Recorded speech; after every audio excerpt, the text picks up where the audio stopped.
प्रवीण, जल्दी drawing room में आ जाओ। आज भी वही दुर्गंध यहाँ फैली है।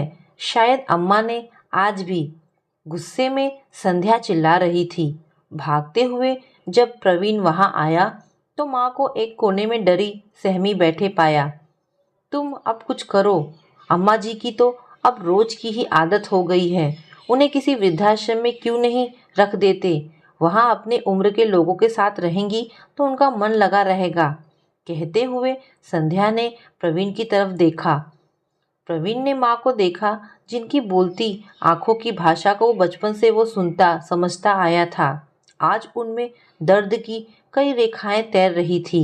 मानता हूँ, उम्र बढ़ने के साथ माँ की याददाश्त कमज़ोर होती जा रही है। कभी कभी खांसते समय उनका अपनी इंद्रियों पर नियंत्रण नहीं रहता, जिसकी वजह से उनके कपड़े गीले हो जाते हैं।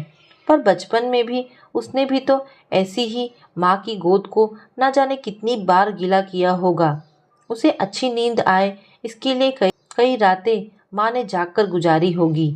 नहीं नहीं, वह माँ को कभी वृद्धाश्रम में नहीं रख सकता। यह सोचना भी पाप है। वह संध्या को चुप रहने के इशारे कर बाह पकड़ बरामदे में ले आया। तुम ये क्या अनाप शनाप बोल रही हो? वो मेरी माँ है। उन्हें मैं जीते जी कभी भी वृद्धाश्रम में रखने की बात सोच भी नहीं सकता। हाँ, मानता हूँ उनकी वजह से तुम्हें परेशानी होती है, पर इस उम्र में उनकी सेवा करना हम दोनों का फर्ज है। तुम करो सेवा, मुझे नहीं करना, तुनकते हुए संध्या ने कहा और पैर पटकते हुए चली गई। प्रवीण माँ के पास गया, जो डरी चुपचाप बैठी थी। उसने माँ को समझाया, आप टॉयलेट में चले जाया कीजिए। देखिए, आपके रूम में ही मैंने टॉयलेट बनवाया है ताकि आपको परेशानी ना हो। वो एक अबोध बालक की तरह मेरी बातें सुन रही थी और सहमति में सिर हिलाती रही।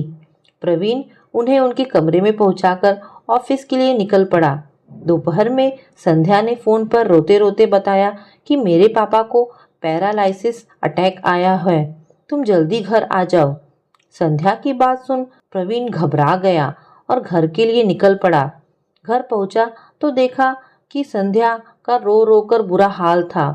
प्रवीण को देखते ही उसने कहा, पापा को पैरालिसिस अटैक आया है। अब वह बिस्तर से बिना किसी सहारे के उठ नहीं सकते।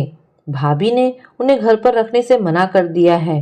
भैया ने तो एक नर्स को भी उनकी देखभाल के लिए बुला लिया है, पर भाभी जिद पर अड़ी हैं कि उन्हें पापा को घर पर नहीं रखना।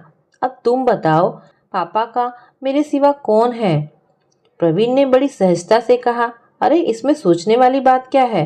वो तुम्हारे साथ साथ मेरे भी तो पिता हैं। हम उन्हें यहाँ ले आते हैं। यहाँ रहेंगे तो तुम्हें उनकी सेवा का सुख मिलेगा। संध्या के आंखों के सामने सुबह वाली घटना तैरने लगी। उसे अपने आप पर गुस्सा आने लगा और सिर शर्म से झुक गया। उसने सुबह वाली घटना के लिए प्रवीण से माफ़ी मांगी।